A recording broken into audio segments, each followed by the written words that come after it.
Now, here at the Black Powder Podcast, we like to envision the future. We like to see things before they happen. And there's a phenomenon down in Texas that I envision that's going to happen real soon. Now, some might call her AK Addy, some might call her Addy. I prefer AK Addy. But check this out. This is who we're dealing with.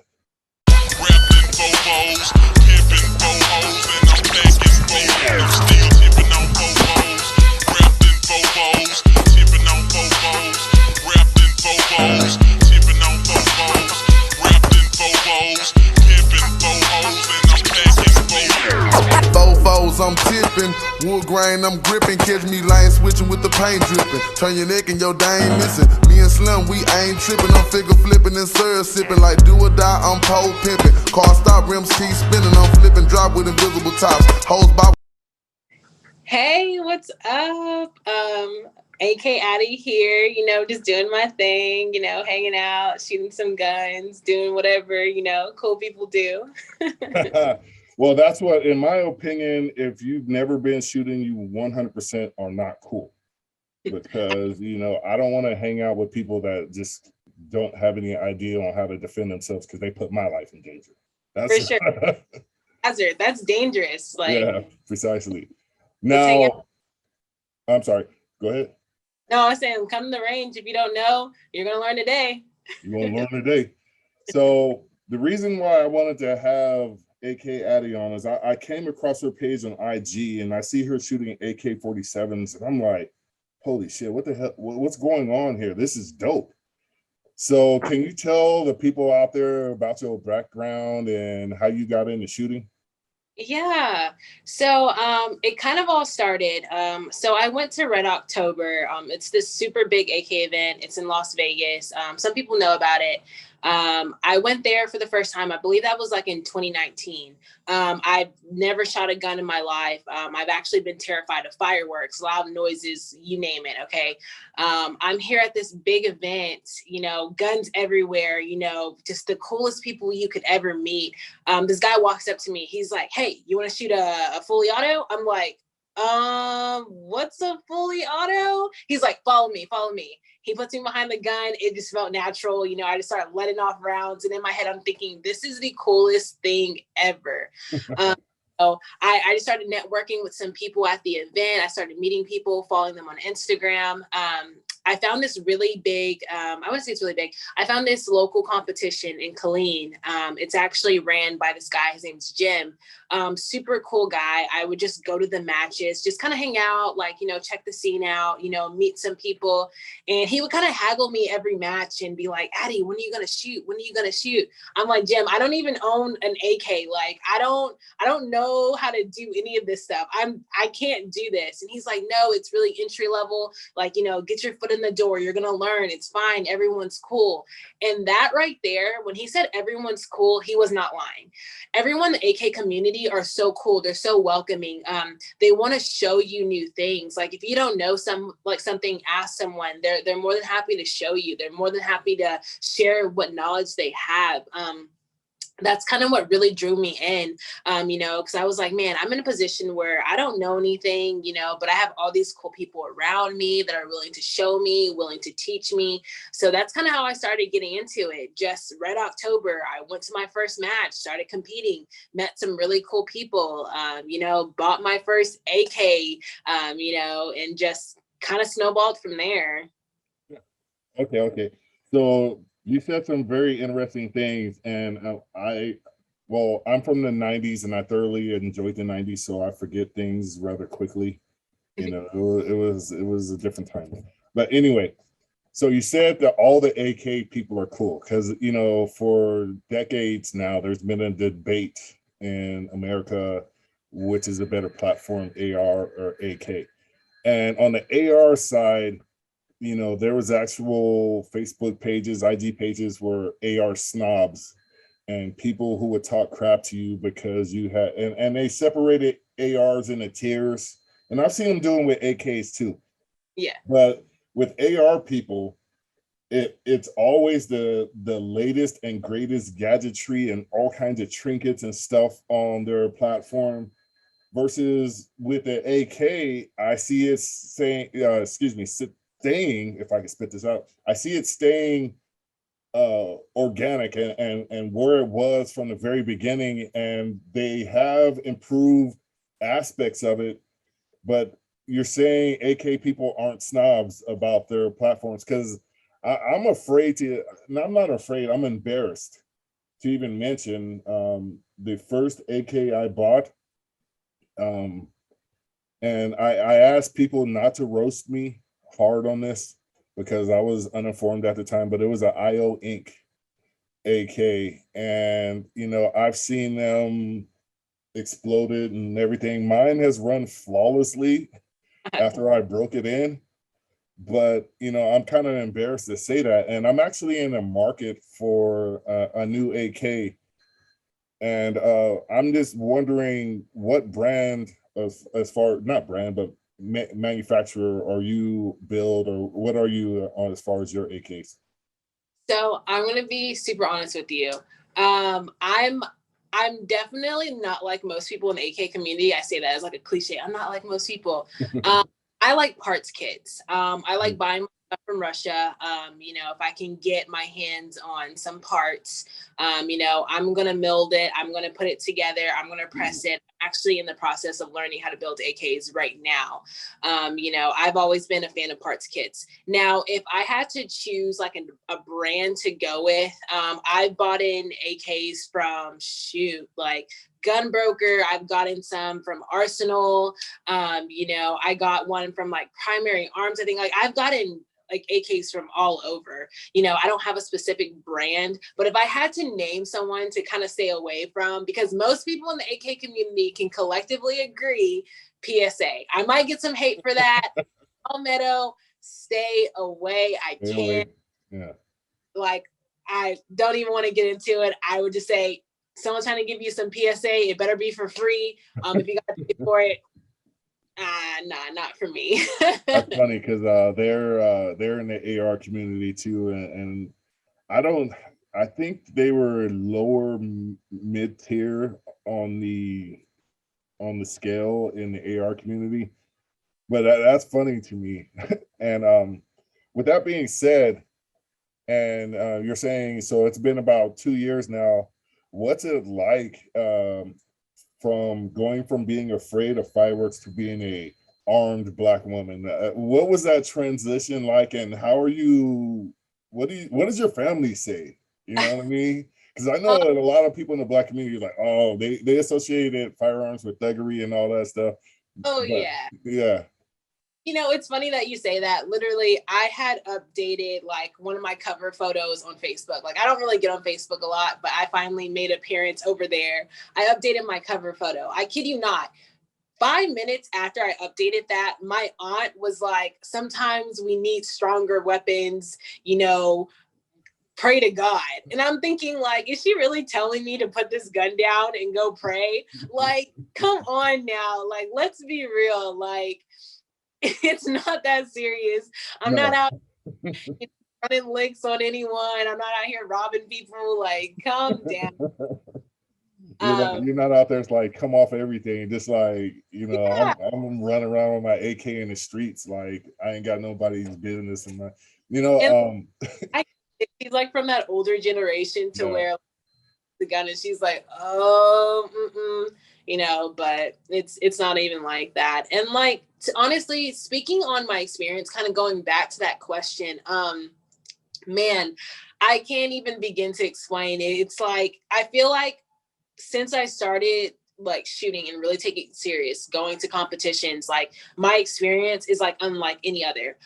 You know, I've gotten like sponsorships. I've gotten you know, to travel. I got to go to Red October. I got to go to Vegas. I got to meet, you know, some like CEOs of some really big companies. You know, I've got to meet and hang out and network with so many people. Like, you know, I'm on your podcast. Like, you know, I know people that follow me online that really think that my page is like the coolest thing ever, and they just love seeing me out there. They love seeing me do work. They love seeing me, like a Black woman, you know, doing her thing. And it's really crazy to think that, like, people really like, I don't want to say like look up to me, but really look at me like, wow, you know, I really like your content. I really like what you're doing here. Like, keep it up. This is the coolest thing to me. You know, it's just like a really surreal, like kind of experience, you know, having someone see you in that kind of light. You know what I mean? Well, the reason why I instantly wanted to book you as a guest is because the vibe you put out, the energy, the positivity, the great attitude, and you know, you're not bad to look at, you know, but you know, those are the things that I think this world needs to see, and that's why I wanted to give somebody like the famous AK Addy, well, soon to be famous AK Addy, a platform. And I did, like I told you before, I just wanted to be part of your rise because I don't need a telescope to see a distant star that's coming in. I can see it, like I said, when I saw your page and what you were doing. And we touched on this. So was it the I wanted to know why the AK platform, and we kind of touched on this earlier, but are you diametrically opposed to the AR platform at all, or? No, not at all. Like, my philosophy is kind of like, I love AKs. They're fun. They're fun to build. They're fun to shoot. Right. I think like, are phenomenal weapons. You know, I have a couple for like home defense. You know, Right. they're all fucking modded out. They got like got like fucking optics on them. Like, you know, if I were to take this gun to the range, I'd probably put it in a bag just because I'm like, oh, okay, there's no way. Like, this thing is, don't leave my house. You know, and then like my AKs, even though I do have some like higher end AKs, like my Krinkoffs, you know, they are expensive, but they're very durable. You know what I mean? And I kind of like that best of both worlds. Like, I can put a lot of money on this gun, but also feel like it's not gonna like shit the bed on me. You know what I mean? So I'm not opposed to ARs in no way, shape, or form, but like AKs, that's like where my heart is. Like, those are my little babies. Yeah, I'm kind of pissed at the dude that sold me the IO because me and in my logic, I was thinking nobody could fuck up an AK. And Yeah. that's what I was honestly thinking. I was like, this weapon was built because I'm a bit of an amateur historian. Russians don't believe in maintenance. Once something is done, it's done, and they just let it rust away. And the bad part about it is it doesn't rust away. It's still there. And so they built their systems to work on primitive and in primitive environments. And I'm like, okay, so if they're following the master plan, the master blueprint, how could you fuck up an AK? And there are some people who have actually achieved that. Yeah. And I find that simply amazing. Yeah, and that's the problem though, because me and my friends make jokes all the time. We're like, the Russians did it first. They know what works, you know. Our problem is when we start taking these guns, you know, we start putting things on it that aren't very practical for what you need to use it for. You know what? Stick to the blueprint, like what you were saying. Don't try to like, you know, reinvent the wheel. Like, they had it right when they did it the first time. Stop trying to you know, I think that's the problem that you'll run into. Yeah, because you'll see people, and like I've thought about it, I've almost done it, but they'll put magnifiers on AR-15s, and I'm like, okay, that's interesting. Yeah. Because if you were to envision any kind of, I don't know if this word is taboo now, but boogaloo or massive civil unrest or just complete anarchy. First of all, anarchy isn't a bad word. I'm talking about anarchy where violent anarchy. Let me just put an adjective in front of it, because anarchy isn't necessarily a bad thing if you actually break it down. But let's say shit got out of control. The U.S. military found that most engagements in urban areas were 100 meters or less. So you see people with AR-15s and they have magnifiers, like they're going to be shooting out 300, 400, 500 meters at targets. You know, that's just added weight, added point of failure, added expense, you know, all these things that they probably are not going to need, because if you're going out past 300-400 meters, I don't necessarily know that AR is the best platform for that, because you know, I would go with a scoped rifle if I'm going anywhere past anywhere up to and past that, because the average citizen isn't going to, I don't think they're going to be effective in that. And there's a lot of military people that aren't going to be effective at that range. Yeah. And honestly, you made a really good point. I think when people see like things that are supposed to be practical, they have like this vision in their head of how it's going to work, or things that they've seen in movies, and they don't even train with these weapons. That's a whole nother thing. They're expecting to have all this like pro knowledge and just these light bulb moments of what to do in these situations. You got to train that kind of thing. I can't tell you how many people have like try to be like, oh, you think you know everything, you think you know that. I'm like, okay, bro, let's see your training videos. Let's see how many hours you do a day. Let's see how many times you take your gun to the range. How many of these guns have you actually shot? Like, and I find it really funny, that some people, they have like these ideas, like you were saying, like, oh, this is how it's going to go, and I need this and I need that. Like, no, keep it short, keep it sweet, keep it simple, train with what you have, you know what I mean? Because if what you're saying is true, if that's going to happen the way you think it's going to happen, you're actually not prepared. Like you were saying, you're not. This gun is not going to be for that. And I was talking to one of my homies. He was like, yeah, even if the military people that are not active duty, if they get involved, then those dudes are crazy. I was like, yeah, I've been around a lot of those guys. Like I said, I was in ROTC in college, and I did that. And there's one thing that, although when they talk about those people and the stuff, they're not factoring in that there was people in the rear bringing them up ammo.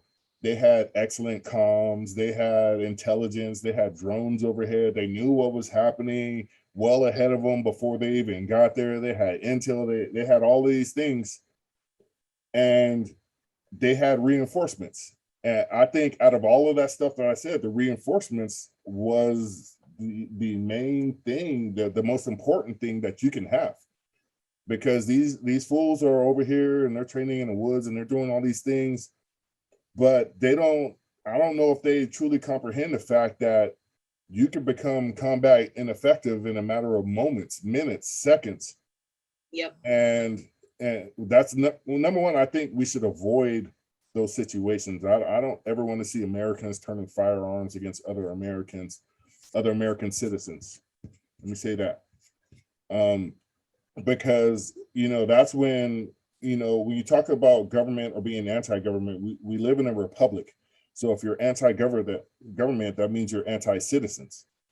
And that's why I'm anti-government, but I'm not anti-government, because I believe in this republic, constitutional republic. Unfortunately, and I've said this before in the other podcast, I think we're a democracy now, and it's mob rule between, I'm not trying to box you in a corner, but for me personally, I think Republicans and Democrats are equally and absolutely horrible examples of a political system.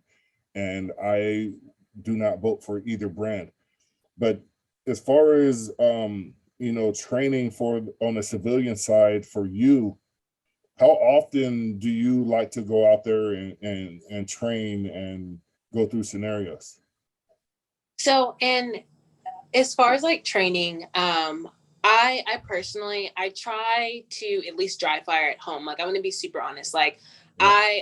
My training is, me drawing from like my belt, me drawing from my mag holders, me dry firing, laying in like awkward positions, like getting up really quickly, changing rounds, I'll even load some rounds into a magazine and just blindfold myself, load some rounds in really quick. So I don't know how many I'm putting in. I'm just doing it really quick, load myself up, so I'm not going to know how many rounds are going to be in here. So I'm not going to know when to do like a mag change, because you never know. Because if you're like really in combat and you're not going to realize how many rounds you're putting out. And that mag can go in like empty in a second, yeah. Like competition where I'm like, oh, I knew this was a full magazine. There's no way I put that many rounds out, just trying to like get myself in this like position to where I don't know what's going to happen, like where I can almost like kind of catch myself off guard. Because there's no perfect situation. You're never always going to be 100% ready, but the best thing you can do is train and get yourself as close as possible. Just have that muscle memory. I think that's really, really important. I would like to kind of get out to the range more. Unfortunately, where I live, there aren't a lot of ranges that I fancy. There are a lot of indoor ranges, and I kind of am not a fan of them, just because you get indoor at all. Be dangerous. There's a few outdoor ranges that I really like, that I try to get to, but most of my training I do at home, when I have spare time, because I'm at home a lot. So I'm like, I can get some rounds and I can just, practice here. So. Yeah, I think that's awesome because you're training for chaos. And there was I think it was a Russian general. It was a Russian that said, the reason why the United States is so well prepared for combat versus just about everybody else is because they train for chaos. They don't train for regimented type of events. They train in like for unforeseen worst circumstances possible. And that's why the United States was so effective in World War II, because they just had superior training. When their ships got bombed in the Pacific, they had training enough to salvage the ship and save it. And I digress, but that's when you what you just said right now, I just thought that was friggin' awesome, because the chaos factor is one thing a lot of people don't factor in. Mike Tyson said it best, like everybody has a plan till they get hit in the fucking nose. And one thing I think a lot of people just completely fail to factor in is there's a good chance rounds are going to be coming back at you.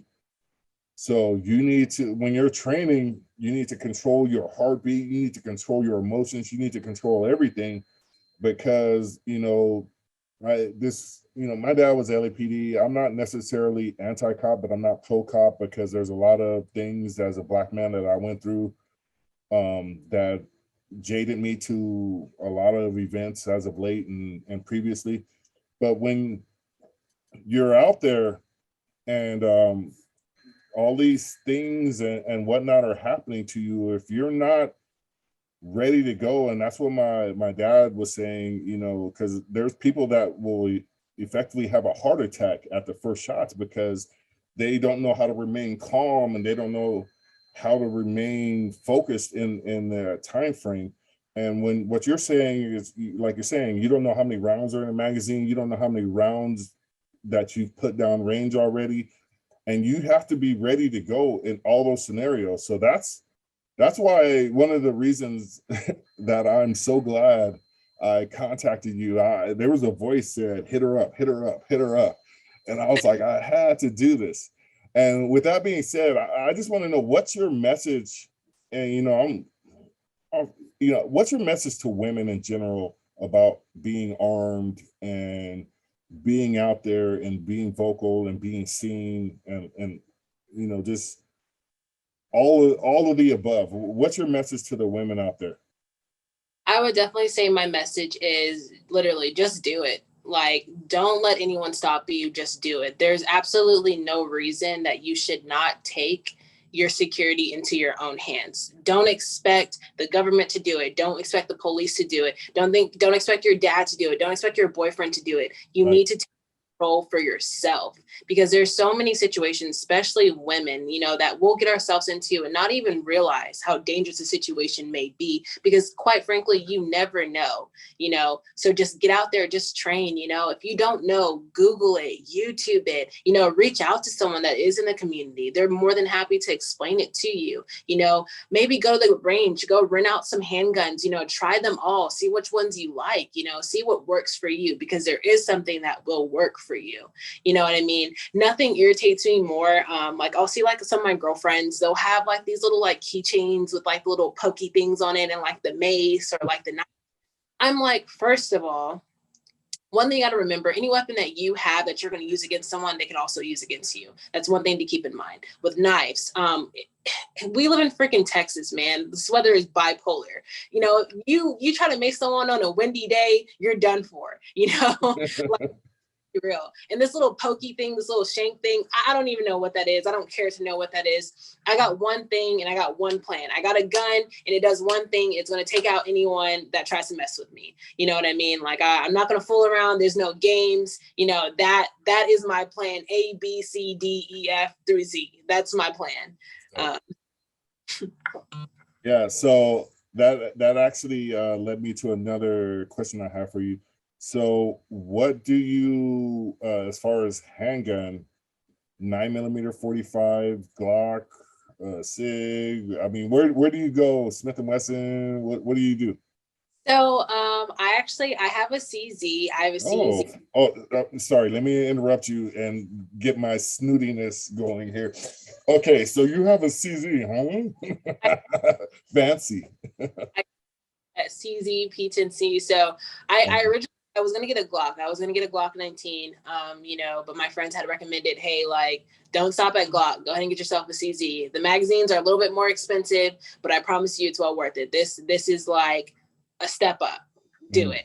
You know, and I love that thing. That is my baby. You know, and I'm not against handguns.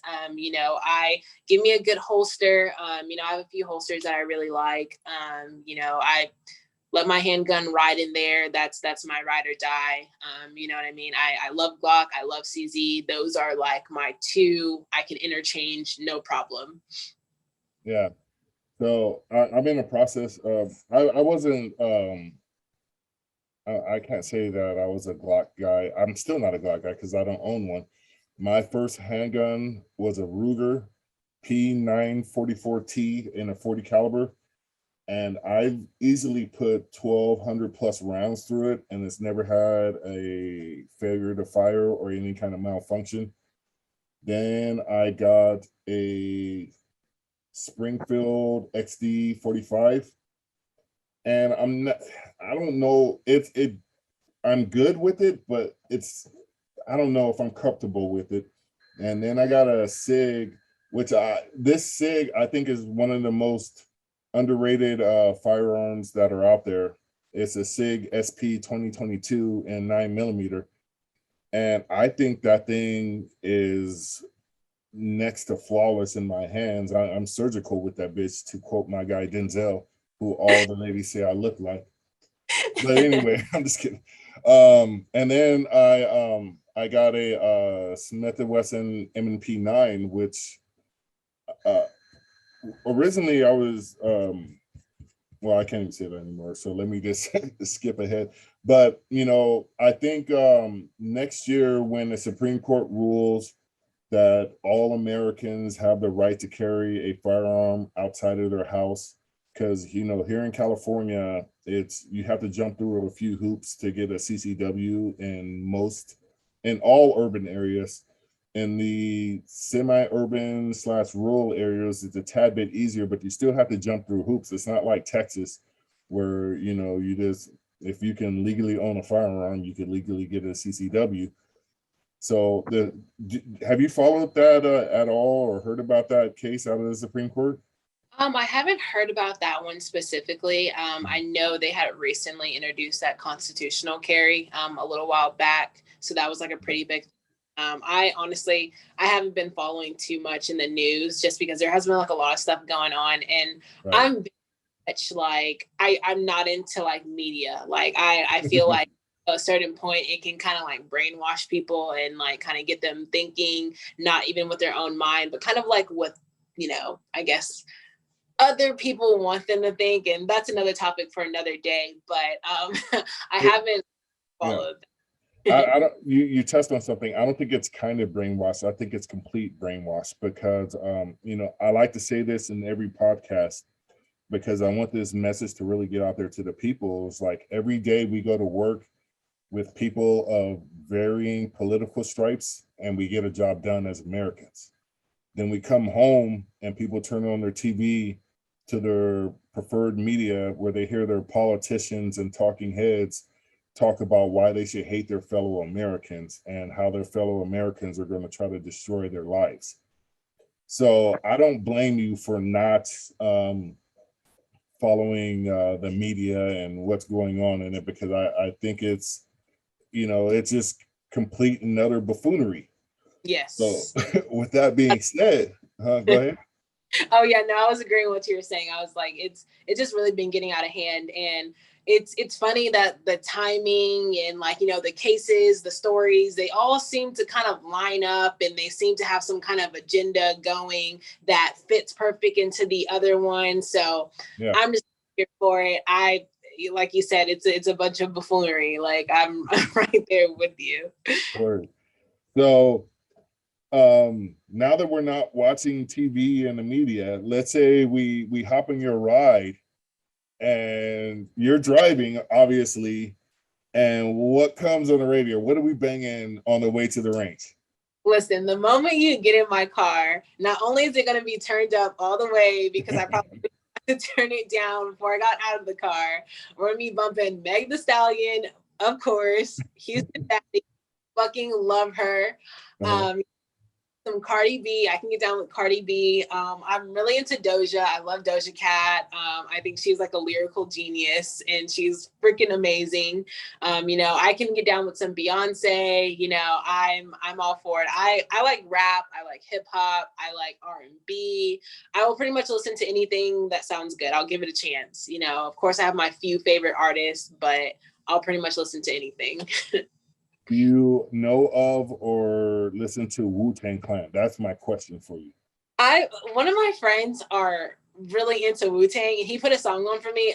I wish I was kind of born in that time frame so I could appreciate it a lot more, because honestly, them as well, they are lyrical geniuses. It blows my mind when I listen to music like when I was younger, like when I was like a kid, that was really popular during the time. I'm like, wow, like he thought of that on the spot, like he made this, like he just came out with this is him. It blows my mind. Like there were no ghostwriters back in the day. Like what you heard is what you got. Know what I mean? It was very real and uncut. So I can get down with Wu-Tang is, I can get down.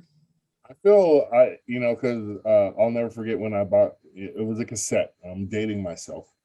But I feel bad for people that didn't see Wu-Tang come up, because it was an experience. It was epic, way back then, back in my day, but Wu-Tang Clan, it kind of, I literally got a Wu-Tang W tattooed on me because that was such a pivotal moment in my life, because nothing like them had ever existed prior. And we call the 90s hip hop the golden era. And I like a lot of dudes now. Like I like A$AP Rocky, Tyler the Creator.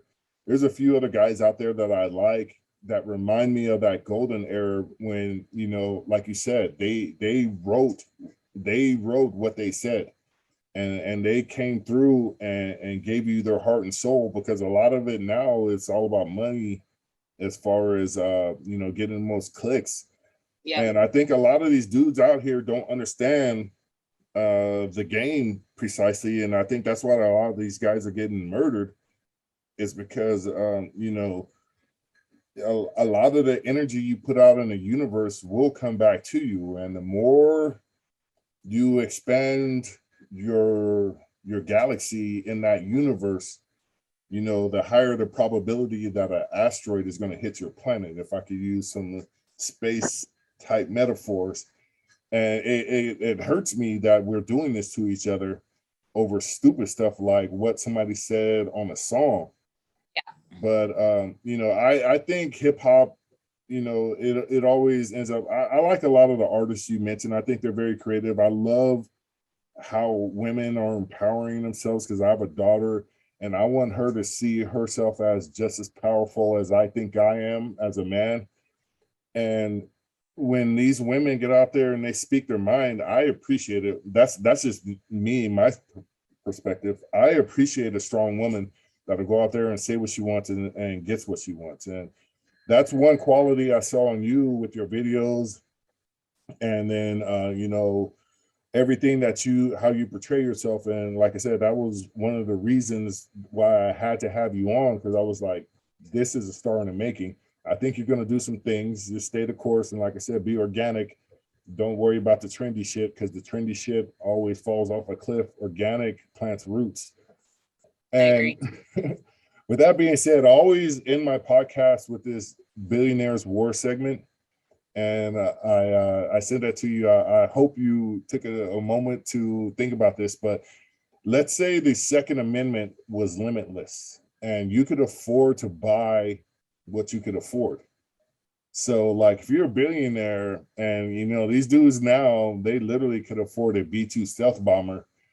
So, if you're a billionaire, well, like, which current billionaire out there do you think would start running the world or just like being the top dog if he so wanted to or she so wanted to? Because Oprah's a billionaire too. We can't leave her out.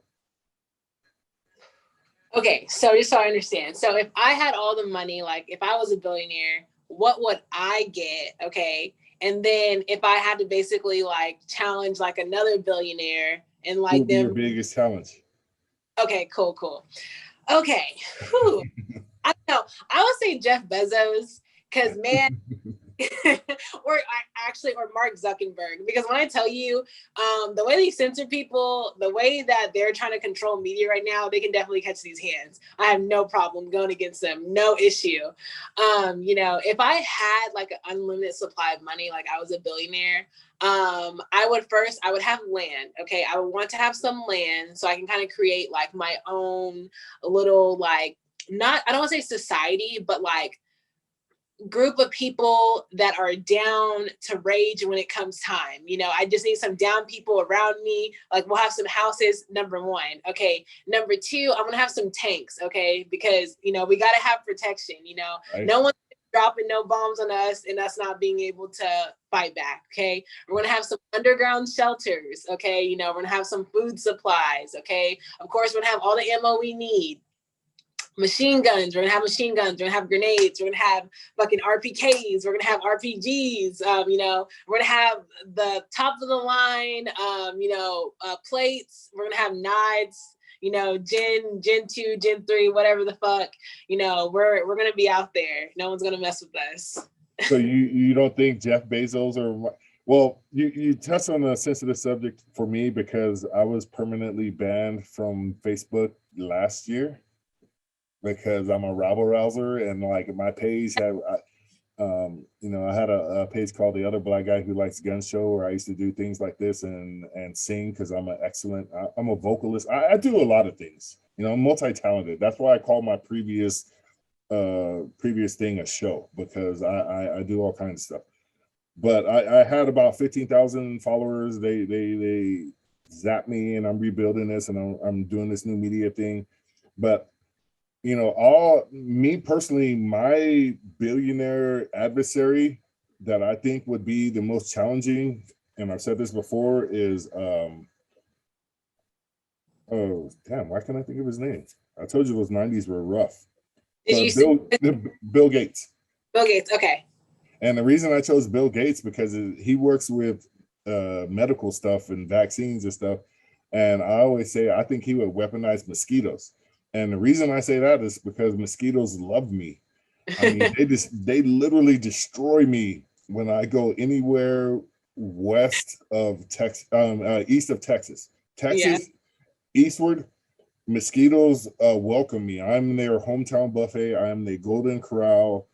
I am their Walmart supercenter when it comes to supplies. They absolutely love me. And if he could weaponize mosquitoes, I'm gone. And I'm going to be one of the leading voices against in the billionaire war, sort of like Red Dawn, the Terminator type thing, apocalyptic stuff. I feel I'm going to be Jed from Red Dawn. I'm going to be one of those leaders. But if it's Bill Gates, I think I'm out of there quick because his mosquitoes are going to fuck me up like super quick. But I agree with all the stuff you have. I would actually have my scientists develop a dome shield to like that would be my goal for them to develop some sort of shield to protect us because the United States, once you had your own society, United States and many other governments are like, oh no, you're too free over there. We're gonna fuck with you. Oh yeah. So yeah. We're going to invent a virus specifically to come after you and the people like you. Absolutely. Yeah. So that's my opinion on it. But I kind of like where you are going with your little enclave, because I don't know if you could have that in the United States. There's some Caribbean islands for sale, but I don't know if you want to go there because of hurricanes. I was thinking South Pacific. That's where I want to build my society, and that's some of the most remote places on Earth. But I don't know. Those islands are sinking now. They're ocean, all this shit, whatever. At any rate, so I didn't want to keep you too long because I would like to have you on every other month or so just to check in with you as you become more and more famous. That way I could say I was like your one of the like your Christopher Columbus. I discovered this talent right here, even though you already existed and have blessed this earth for many years. I discovered something very special here.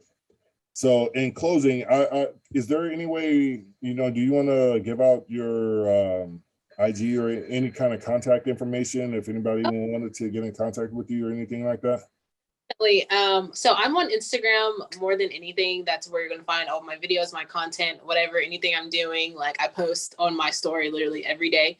My Instagram is Addy though, so it's ADDYYYTHOO. So that's really fun spelling. But yeah, and I can drop like a link or something, or I can put it in like a video or something like that. But yeah, that's where I'm at. That's where you can find me. I shoot competitions about every single month. I'm always down to, bring some people out. If you ever want to come out and shoot, if you ever want to hang out, like, meet some cool people, I'm always down for that. Sweet. And I highly encourage everybody to go follow Addy, aka Addy, as I like to say, and watch out. And that's the honest thing I want to tell people. You need to watch out for her because she's doing things, like I always like to say about the people I have on here. She's doing things for the right reasons. And that's the reason we had her on here. And I want to thank you today. And look forward to talking to you in the future in a few months, well, a couple of months. I don't want to be that long, but I want to check back in with you, see how things are going, and tell us more about your competitions and how you shot and all of those things, because it's very interesting. And I truly appreciate you and what you're doing. Well, thank you. I appreciate you so much for having me on today. I'm so excited I got the opportunity to even be here to even talk first time. Like I feel like I know you. We're just talking for a few hours, but I just feel like we're so like right on the same path. So I think that's really cool, and I really hope that we can have some projects in the future. And I definitely don't want to be a stranger. I definitely want to come back. I'm super excited for that. All right. Thank you very much. And this has been the Black Powder Podcast. Thank you for watching. And like as always, live free or die.